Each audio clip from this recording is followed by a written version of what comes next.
we're combing through the aisles of Vulcan Video, an independent video store here in Austin, Texas, to find the most obscure, the strangest, and the overlooked gems of yesterday. This is the Vulcan Vault.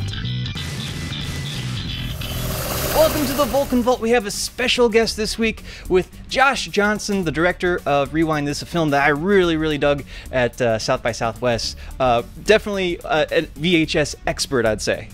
Yes, definitely. Excellent. So what'd you pick out for us this week? I have the motion picture Traxx, which was a starring vehicle for Shadoe Stevens, who you might remember as the announcer on Hollywood Squares throughout like the late 80s. And me, I'm Shadoe Stevens!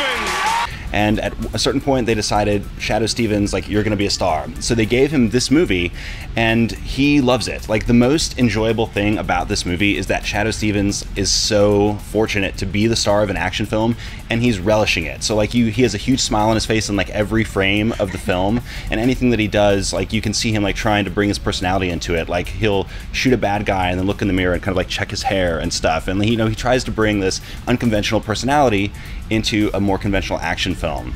The plot is really amazing. He plays a mercenary who retires from his mercenary work to open a bakery.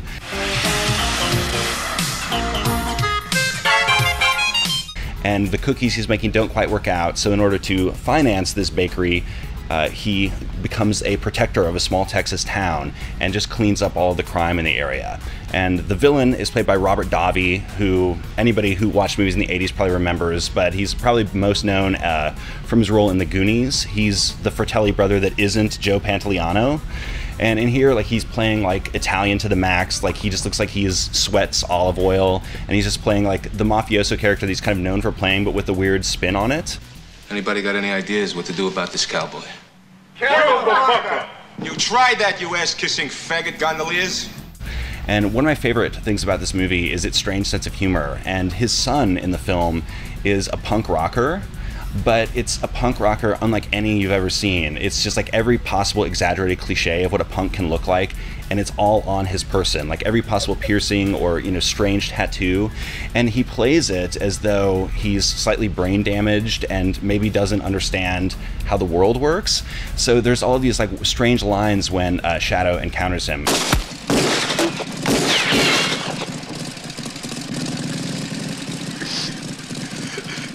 Sorry. Guess I'm still trying to make my old man proud of me. Yeah, we all gotta deal with that. And by the way, if you're wanting to know more about punks on film, the best place to go is right here with Destroy All Movies, the definitive punks or guide to punks on film, co-edited by Vulcan manager Brian Connolly. This is the best film book on the market right now. Yeah! You keep up the good work. So it's got punks, but, you know, like I said, the best thing about it is its sense of humor. And what's very particular about its sense of humor is that it's never taking itself seriously at all. And it's dealing with something that ordinarily has a very serious treatment. It's like cleaning up crime and taking care of, you know, rapists and murderers. But Shadoe Stevens does it in this way that, like, suggests that this is how he relaxes when he's not doing what he loves the most. Like, this for him is like a day in the park. All right! Want everybody out of here! Come back to this joint again, and you're dead. Okay, dead. D-E-D. Okay. You dead. Move it up. Come on. Remember, never see you again, and you're dead. Good night. Come back again, and you're dead. Good night. Now, in your opinion, does Shadoe Stevens work as an action star? He works as his own kind of action star. Like, he isn't interested in being the conventional action hero, but what he's doing in the film really works. I think the problem with Traxx is that at the time that it came out, there had not really been a film like this. It was sort of ahead of its time and had a tone that people weren't comfortable with. And he wasn't really an established star in that sense. So it was just like a perfect storm of a movie people weren't ready for with a star that they didn't quite understand. You got about 3 seconds to learn to fly. You got less than that before you die! Well, flap your arms and suck some sky.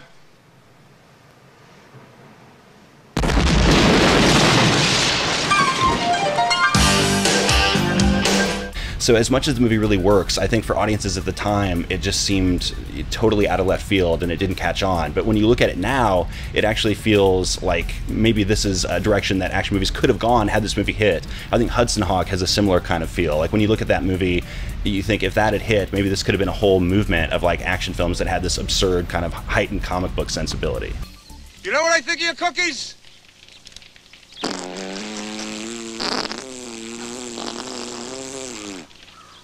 That's what I think of your cookies. Let's move up and win.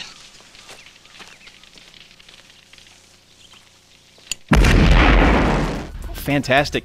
The pick of the week, Traxx, starring Shadoe Stevens. Josh, thanks a bunch. I really appreciate it. Thank you. And where will we be able to soon see Rewind This? Well, it's playing at film festivals in North America throughout the summer, and then in August it'll be available on VOD and digital services like iTunes and Amazon and all of that. Excellent. Definitely check that out, and check out Traxx if you can find a copy. For more news and reviews, keep checking in with AintItCool.com.